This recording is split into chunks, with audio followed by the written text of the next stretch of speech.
साल 8 मार्च को सीटेट का ऑफिशियल नोटिस आ चुका था कि जुलाई में पेपर होगा, लेकिन आज 17 मार्च हो चुकी है, नोटिस क्यों नहीं आया है। दूसरा कि भाई मैम, अब तो सुप्रीम कोर्ट ने ये चीज क्लियर कर दी पहले कि राज्यों की अपनी मर्जी होगी कि वो अपने अपने राज्यों के टेट को वैलिड करते हैं। फिर माननीय सुप्रीम कोर्ट ने ये भी कह दिया अपने दूसरे डिसीजन के अंदर कि सीटेट अनिवार्य है भैया, आप प्राइवेट स्कूल में भी जॉब कर रहे हैं तो भी आपके लिए अनिवार्यता रहेगी। और मैम किन किन जॉब्स में हम इनको कर सकते हैं, क्यों इस बार का सीटेट खास होगा, क्यों इस बार एक बड़ी तादाद में बच्चा सीटेट के अंदर बैठेगा, ये सारी बातें समझते हैं। इस वीडियो को अंत तक जरूर देखिएगा, ज्यादा समय नहीं लगेगा। सबसे पहली बात कि नोटिफिकेशन कब तक आएगा। तो देखिए, जैसे कि मैंने आपको बताया कि पिछली बार आपका 8 मार्च को नोटिफिकेशन आया था, इस बार 1 या 2 दिन, 17 मार्च हो गई है, ये 100% गारंटी है कि 20 मार्च से पहले पहले या 20 मार्च तक आपको आपका नोटिफिकेशन मिल जाएगा। नोटिफिकेशन आ जाएगा, एग्जाम की डेट जुलाई में ही होगी, ये बात 100% श्योर कर लीजिए।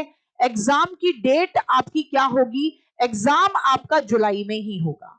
तो नोटिफिकेशन चाहे 2 दिन पहले आए चाहे 10 दिन बाद आए, है ना, 8 को आना था, अब 20 तक कभी भी आए, मुद्दा वही है कि भैया आपको ये चीज समझ लेनी होगी कि तो आप अपनी तैयारी में जुट जाइए, को आप करिए। और विशेष क्लासेस जो चल रही हैं, वन शॉट चलाए थे अभी हमने, जिसमें बच्चे को क्या कंटेंट आता है, क्या सिलेबस आता है, वो था, तो एक तो वो कर लीजिए अच्छे तरीके से, और उसकी पीडीएफ भी उपलब्ध है।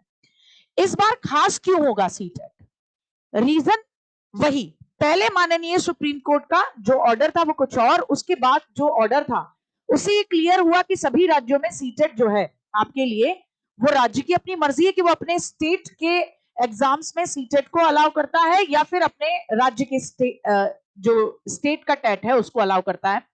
लेकिन उसके बाद माननीय सुप्रीम कोर्ट ने ये तो क्लियर कर ही दिया कि आपको, इवन आप प्राइवेट स्कूल में क्यों नहीं पढ़ाते, आपको सीटेट अनिवार्य होना चाहिए, यानी सीटेट की ऑथेंटिसिटी को पुनः स्थापित किया। सिंपल शब्दों में मैं बात करूं, इस बार खास इसलिए है कि आपकी केंद्रीय विद्यालय संगठन केवीएस कॉन्ट्रैक्ट पे निकाल रहा है पिछले 1 साल से, पिछली साल भी आनी थी, लेकिन भैया कई सारे डिपार्टमेंट होते हैं, फाइल अटक जाती है, तो भैया पिछली साल कॉन्ट्रैक्ट पे काम करना पड़ा, लेकिन इस बार रेगुलर पे निकलेगी।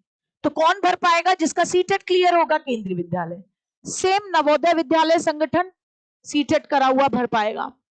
ईएमआरएस दूसरा वाला पॉइंट ये निकालने वाले हैं बहुत जल्दी, तो बहुत इसके अंदर भी देखने को मिलेगा।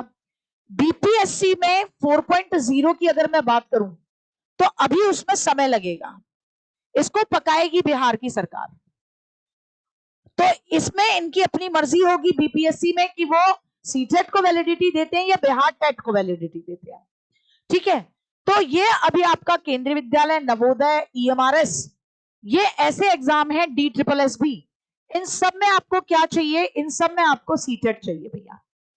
तो सीटेट इस बार, अब ये सभी आने वाली हैं, सभी आने वाली हैं, ये रुकने का कारण कुछ ना कुछ टेक्निकल डिपार्टमेंटल जो बोलते हैं ना, कुछ पेच होते हैं, वो हैं। वरना एनवीएस ने पहले ही क्लियर कर दिया था कि हम अपने कैलेंडर को निकालेंगे, कैलेंडर के हिसाब से भर्ती करेंगे, लेकिन नहीं कर पाए।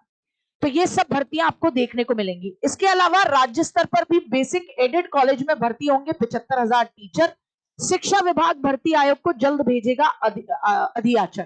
तो यहां पर भी मामला है, कस्तूरबा विद्यालय, उनमें अगले सत्र में ही मिल पाएंगी नई टीचर। कस्तूरबा गांधी विद्यालय फीमेल के लिए है, रेजिडेंशियल है, और इसमें भी अभी कॉन्ट्रैक्ट पर काम करवाया जा रहा है, इस पर निकलेंगी। तो यहां पर टीआरई 4.0 में 80,000 से अधिक पदों पर भर्ती होगी, ये क्लियर कर चुकी है बिहार की सरकार। अब देखना ये होगा, जितना इनका अभी तक का मामला रहा है कि ये सीटेट अलाउ करेंगे या बिहार टेट अलाउ करेंगे, तो इसको तो देखना होगा, लेकिन अभी इसमें भी बहुत समय है। और इन्होंने सीटेट को वैलिड रखा बीटेट के साथ, तो आपका सीटेट पास होना जरूरी है, काफी अच्छे पद है, उसके बाद बिहार में कह नहीं सकते कब निकलेगी भर्ती।